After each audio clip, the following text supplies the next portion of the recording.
Jason, welcome back. And, in this segment, we're talking about the lead-based paint disclosure as the home inspector. Yeah, that means something to me. It's one of the things I go looking for. And, but it's not just me as the home inspector. It's you as well. How do we screw this up? Well, this one's a pretty easy one to fix. By law, you need a lead-based paint disclosure on all homes built before 1978. This is one of the things... Before 1978. Yes, correct. So 1977 and before. Okay. This is an interesting thing because it's one of those right-wrong mortgage things.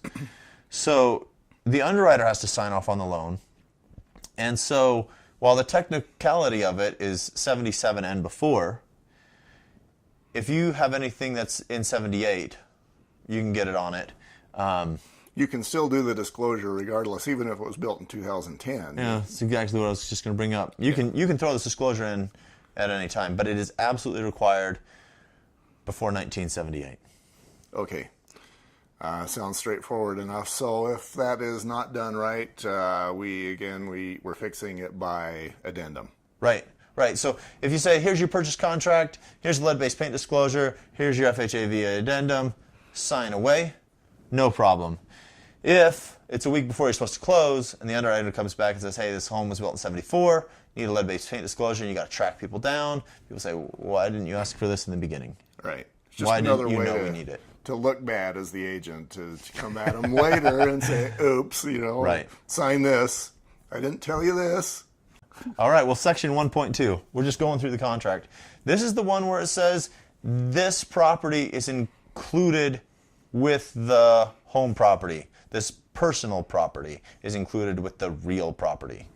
The problem is mortgage lenders give mortgages on real property, on a home that's on a foundation. We don't do auto loans or lawnmower loans or hot tub loans or swing set loans or really nice shed in the backyard loans. So if it's attached, it goes with the property. If it's unattached, it goes in section 1.2. Now, your microwave, your stove, your refrigerator, those should typically be fine. And once again, this is underwriter's discretion. But when you start throwing in the riding lawnmower will be left at the convenience of the seller, it looks like we're financing a riding lawnmower. So there's a super easy way to fix this. In that same section where you listed the inclusions, it already says in the Utah State Rep-C, these are being left at the convenience of the seller. Just add at no cash value. If there's not room, or if you didn't do it when you're writing the original Rep-C, just get an addendum and say the items listed in section 1.2 are being included at no cash value. Then the underwriter knows that we're not financing those. Okay, so I heard two different things. One of them is they're being left, and the other one is they're being left at the convenience of the seller. So that's two different ways to write the contract, right? The contract already says they're being left at the convenience of the seller. The most recent change to the Utah State Rep-C changed it to say being left at the convenience of the seller, which actually used to be required, as well as the no cash value. But since they've already got that language in there, all you needed to say is at no cash value. Okay, so I'm thinking of the home that I sold a couple of years ago.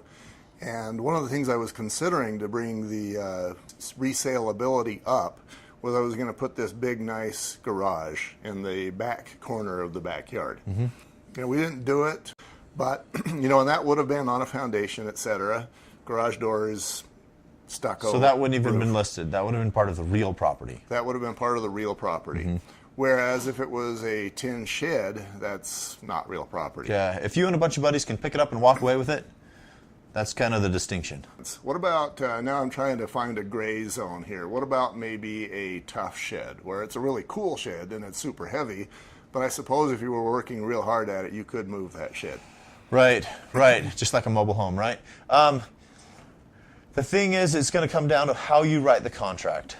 So if it's understood that this is staying with the property, that's fine. If you want to list it, and you list it in section 1.2, then you're going to have to explain that it's at no cash value. Next up, we've got FHA VA addendums. We'll be right back with that one. Perfect.